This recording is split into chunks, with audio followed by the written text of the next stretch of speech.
Bonjour et bonsoir, j'espère que vous allez bien. Moi, de mon côté, ça va. Bienvenue sur la chaîne du Psychospirit. Merci pour les nouveaux abonnés, merci pour ceux qui likent les vidéos, très important, ceux qui les commentent, également ceux qui les partagent. Ici, nous abordons la perversion narcissique sous des angles qui n'ont pas encore été exploités. Alors aujourd'hui, nous allons parler encore de la fameuse Medienne, la famille dysfonctionnelle, cette famille de charognards, cette famille d'hypocrites, cette famille de cupides, cette famille de nécrophiles. Oui, une famille très dangereuse. Vous rencontrez une femme, un homme dans la vie, et vous voulez vous approcher un peu plus de cette personne. Vous voulez créer une relation sentimentale. Vous voulez justement créer une amitié durable avec un homme, avec une femme. Mais vous vous posez la question, après ce que vous avez déjà entendu parler, dire des Mediennes, vous vous demandez, est-ce que cette personne provient d'une Medienne? Est-ce que cette femme provient d'une famille dysfonctionnelle? C'est très important de comprendre le fonctionnement d'une Medienne. Parce que il faut savoir que les enfants des Mediennes, en principe, sont toujours très mignons.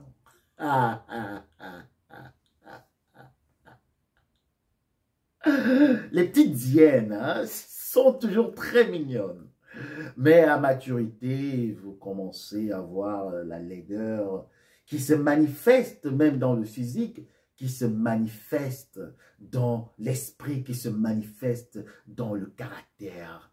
Et ces petites hyènes commencent à être très hideuses, très répugnables et aussi vraiment très abjectes. Mais au départ, les petites hyènes sont vraiment très adorables. Ils sont comme des petits chatons, comme des petits chiens et tout. Voilà. Mais revenons un peu plus sérieusement dans ce thème qui va justement nous amener à décrypter le langage des enfants de la Medienne et aussi leur comportement, pour que vous ne tombiez pas justement dans les mailles, dans les filets d'une Medienne, parce que la Medienne est très compacte. Vous êtes en train de faire connaissance avec une femme, avec un homme, et vous vous posez la question de savoir, est-ce que cet homme, cette femme provient d'une Medienne? Alors il faudrait savoir que la Medienne, c'est une famille où on ne veut pas s'éloigner. Alors, vous allez constater justement que les enfants de la Medienne vont toujours essayer de s'installer, d'aménager tout près de leurs parents. Et si même ce n'est pas dans la maison familiale. Alors, ça veut dire que quoi? Ça veut dire que vous avez une famille avec 5, 6, 7 enfants. Il y a peut-être seulement 2 qui se sont installés tout près, dans les alentours, à 10, à 15, à 20 kilomètres à la ronde de la maison mère, donc du territoire de la meute.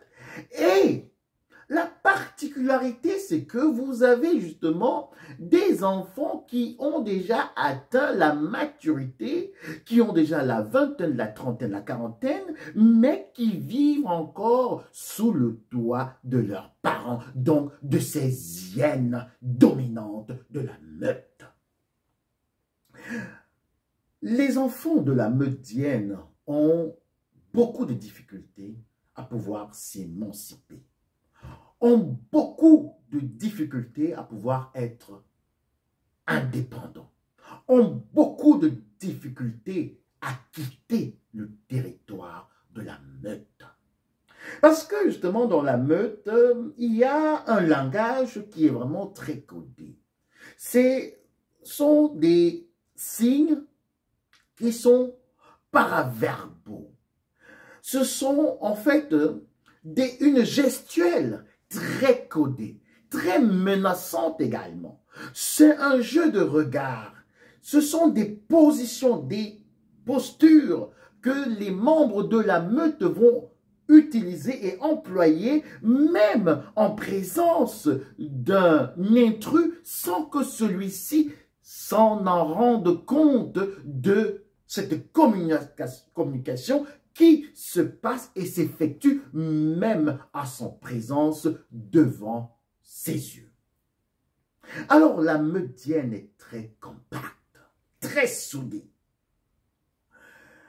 Et ce que vous allez remarquer, vous êtes en train de faire connaissance avec cette Justine, on a dit, avec également ce Philémon, hein, en tout cas avec un enfant de la meutienne, je vous dis qu'il a déjà atteint un certain âge. Et cet enfant va souvent très vite faire de vous parler de son parent, surtout le dominant. Et va aussi vous introduire le parent castré. Qu'est-ce que ça veut dire? Vous êtes en train de causer avec cet enfant de la meutienne, on va dire maintenant, pour ne pas se répéter, on va dire ce petit enfant des ténèbres en gestation, hein?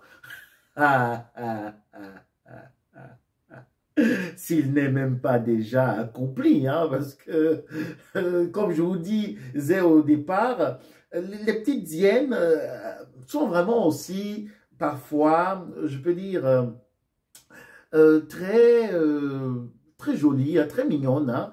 Les petits, je sais pas, je vais trouver le nom des petites hyènes. Hein. Je sais pas s'il y a vraiment une appellation pour les petites hyènes, mais on va essayer de voir.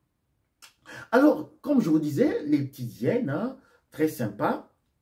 Et cette femme, cet homme, va justement commencer à vous parler de ses parents. Et quand il parle de ses parents, il ne dit pas « ma mère » ou « mon père » ou « mes parents », mais il fait une distinction entre le père et la mère, ce qui n'est pas totalement faux, mais seulement, au lieu d'utiliser ma mère et mon père, l'enfant de la meutienne va vous dire, écoute Jérémie, maman est très malade. Écoute Marcel, papa est vraiment maintenant très actif. Il est en train de construire, voilà, un nouveau Bukaru, il est en train de faire ceci, il est en train de faire... Donc, ici, ce qui est important à retenir, c'est l'appellation maman et papa. Et quand cet enfant de la meutienne, ce petit enfant des ténèbres en gestation, vous parle de son parent, il ne fait pas vraiment distinction que vous êtes un intrus, vous ne faites pas partie de la meute. Mais de vous parler de papa, c'est pour vous, déjà pour vous formater et vous montrer à quel niveau son papa a assez d'influence dans sa vie afin que vous devenez également l'enfant de son papa, donc en fait son frère ou sa sœur.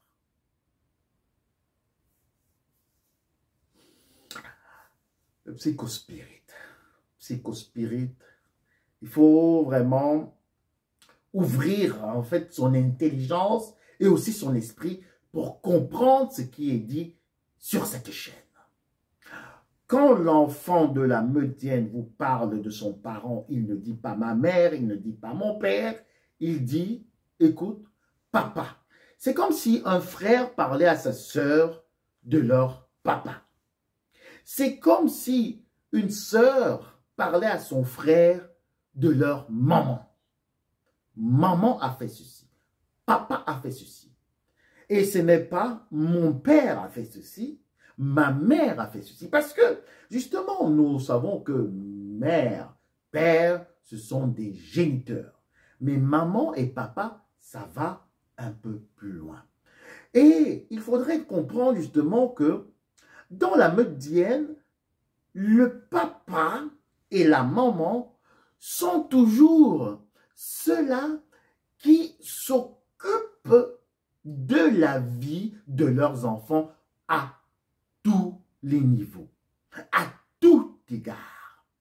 Donc, c'est pour cela que l'enfant hyène, le petit enfant des ténèbres en gestation ou qui n'est pas encore accompli ou qui l'est déjà, va toujours parler de maman, va toujours parler de papa.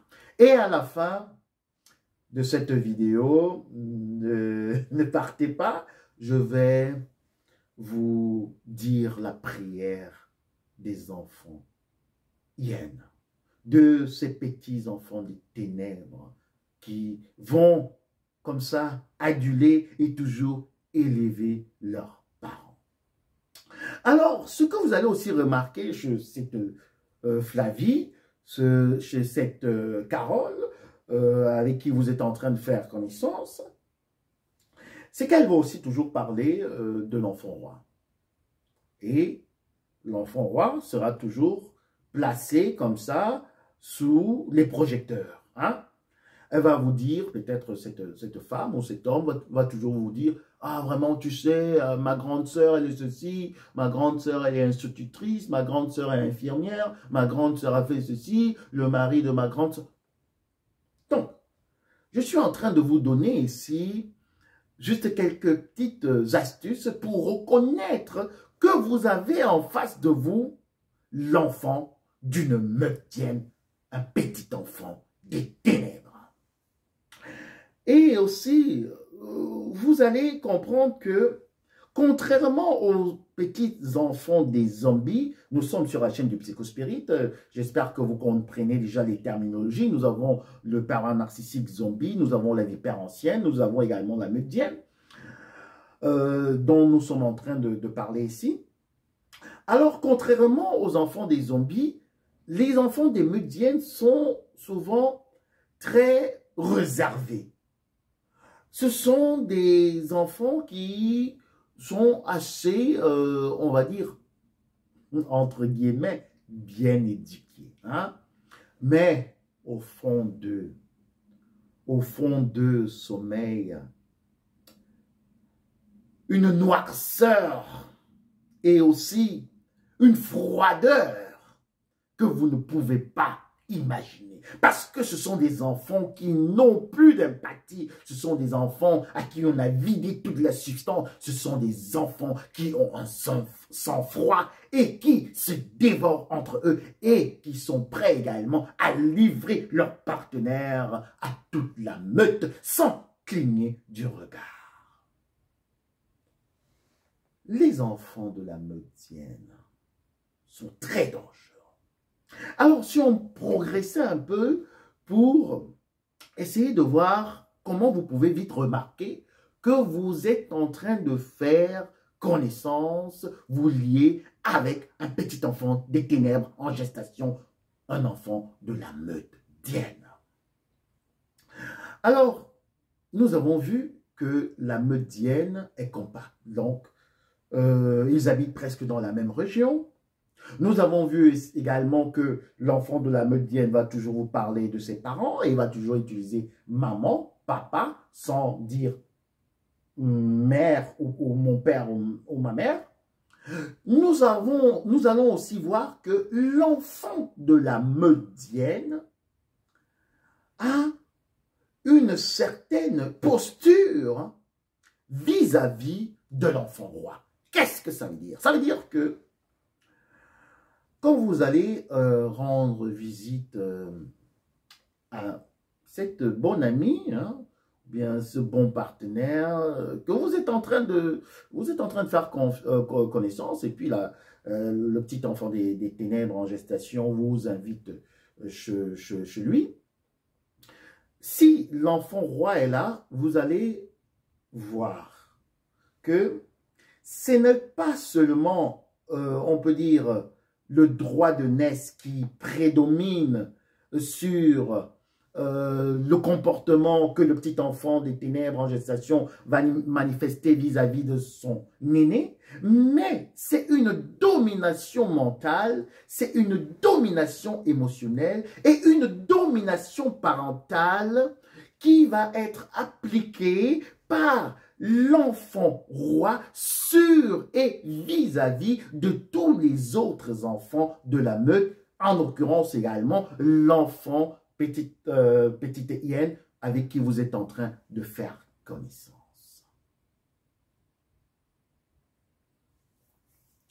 J'espère que vous comprenez. J'espère que vous comprenez jusqu'à présent. Vous avez été invité dans la meute. C'était Julie, c'est Christine, c'est ceci.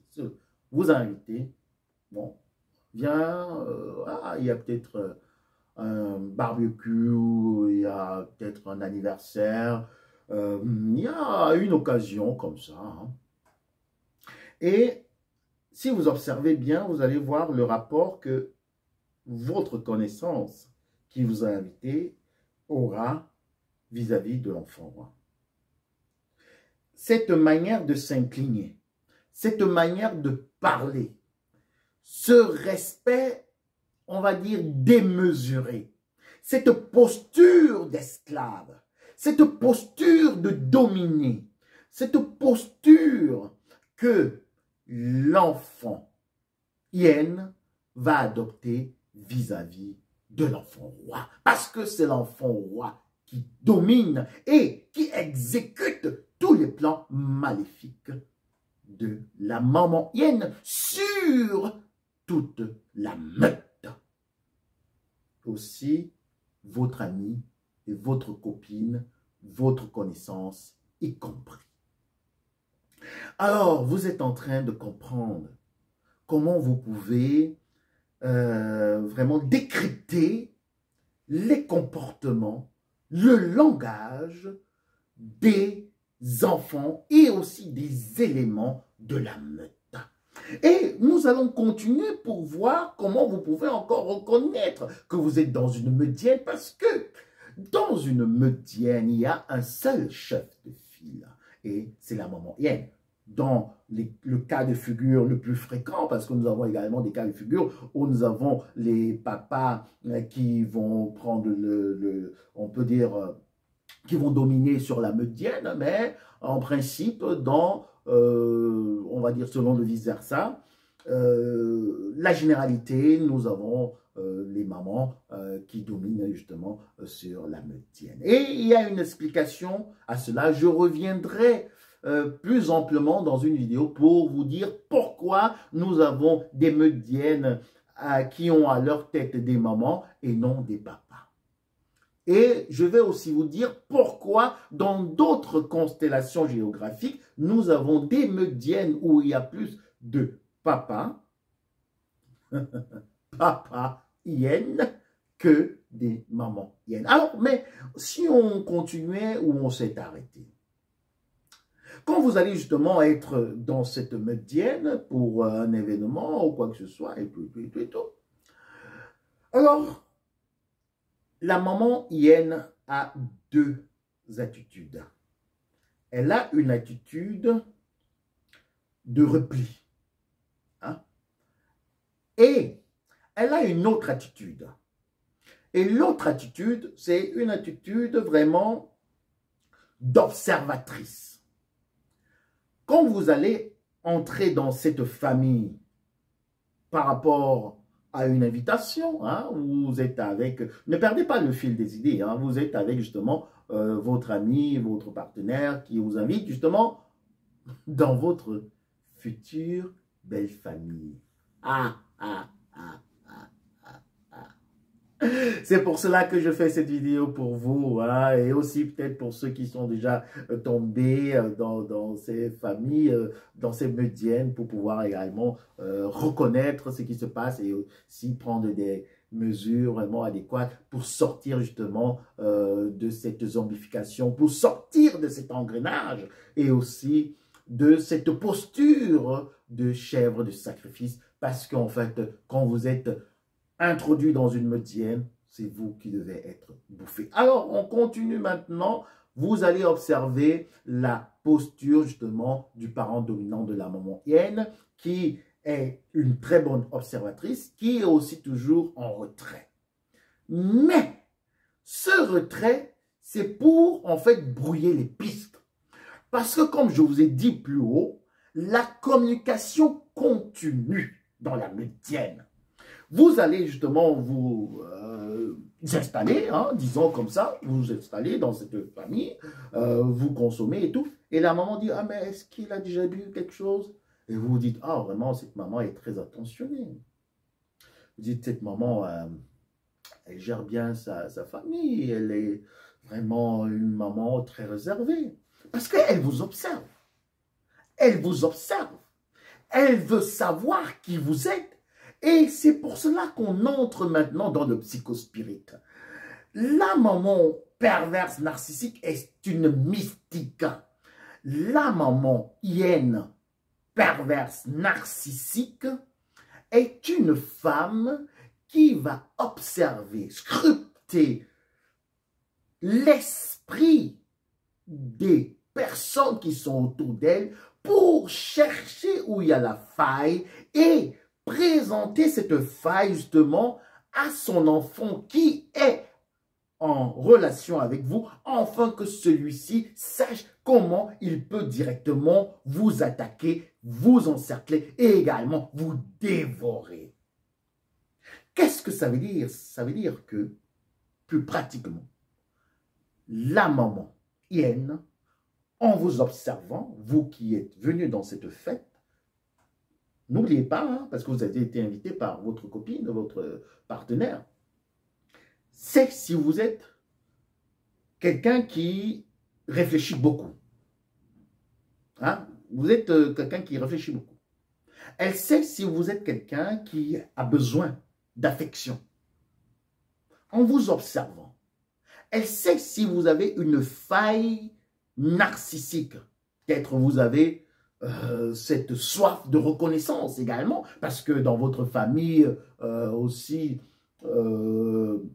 on ne vous a pas reconnu, hein? On ne vous a pas accepté, hein? Parce que c'est aussi souvent, on peut dire, la similitude ou le point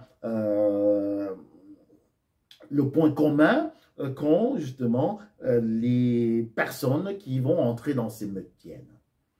Donc, vous voyez donc que si vous avez vous n'avez pas eu de la reconnaissance dans cette métienne, la maman perverse, narcissique, la métienne, va observer cela et elle va justement vous faire vous identifier également à la meute, donc de vous accepter, afin que ce sentiment aussi de reconnaissance soit assouvi. J'espère que vous comprenez. J'espère que vous comprenez. Alors maintenant, on va un peu aller vers la fin. Il y a autant de signes, hein, mais je vous dis, je vous donne juste des signes qui sont vraiment, je peux dire, si vous observez bien, vous pourrez aussi très vite les identifier et les remarquer. Je reviendrai encore plus parce que de toute manière, je vous ai dit, cette année, je vais complètement démonter, hein, déficeler et décarcasser cette meute d'hier. Restez scotché sur la chaîne du Psychospirit, vice-versa. Alors, maintenant, nous arrivons un peu pour cette vidéo à la fin. Vous allez constater également que votre partenaire avec qui vous êtes en relation est toujours en communication avec l'enfant roi. C'est une communication très fluide. Qu'est-ce que ça veut dire, les amis?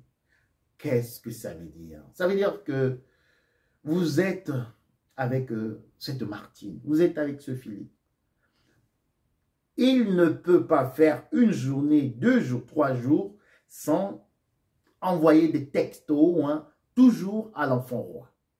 Sans se référer également à l'enfant roi, chez l'enfant roi, pour une décision aussi banale qu'elle puisse être. Et vous allez aussi constater qu'il y a toujours une triangulation qui va se passer.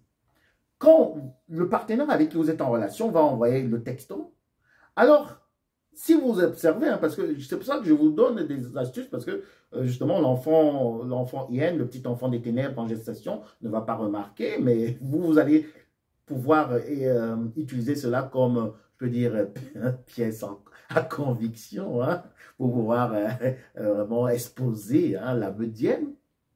Alors, l'enfant Yen va vous dire, ah, oui, je voulais acheter des guirlandes. Prenez un truc comme ça. Je voulais acheter des guirlandes pour orner mon appartement et tout. Mais je ne sais pas si je vais prendre les bleus, si je vais prendre les rouges.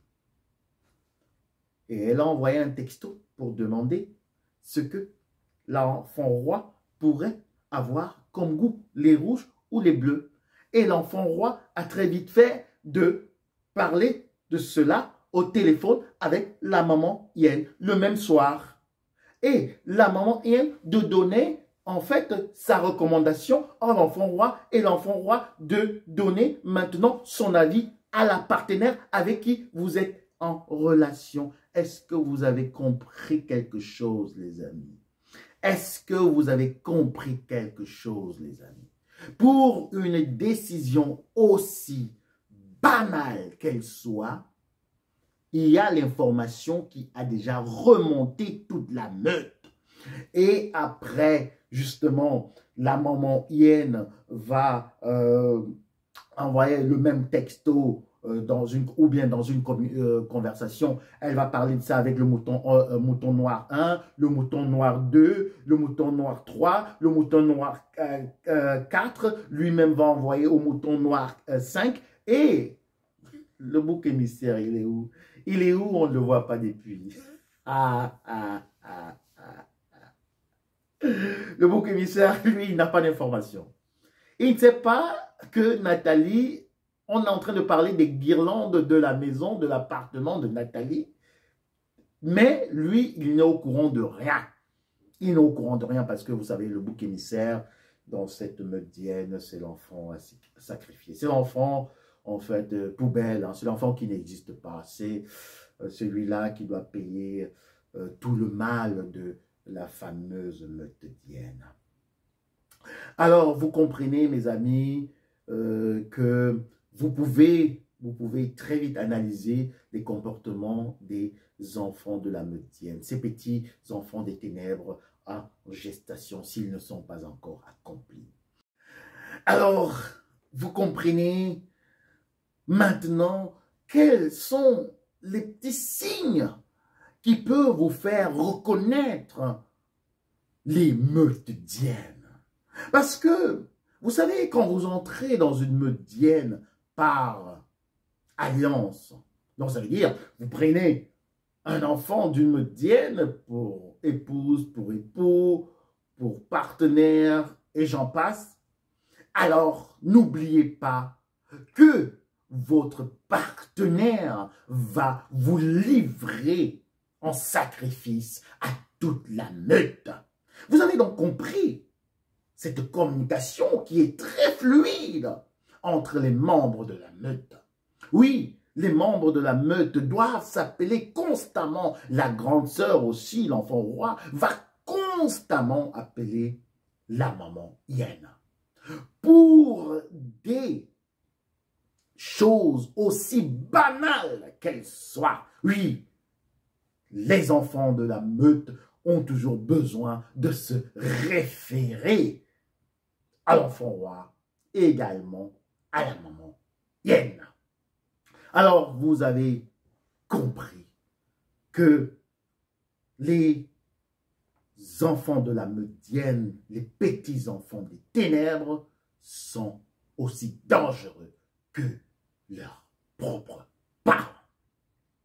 Alors maintenant, la petite prière des enfants de la meute à leurs parents. Et comme je vous ai dit, les enfants de la meutienne ont cette prière de notre Père qui est dans la famille. Que ton nom soit toujours glorifié, que ton règne demeure dans la meute et que ta volonté soit toujours faite dans la vie de tous les enfants, même jusqu'aux petits enfants. Donne-nous aujourd'hui du zèbre, afin que nous puissions le dévorer, même si c'est notre frère, et si c'est encore un gendre ou une belle-fille, tant mieux. Ne nous pardonne pas nos offenses, mais pardonne plutôt à ceux-là qui ont offensé la meute. Soumets-nous à la tentation, afin que nous soyons toujours guidés par le mal et que nous détruisions tous ceux qui sont autour de nous et qui s'opposent à la domination de la meute.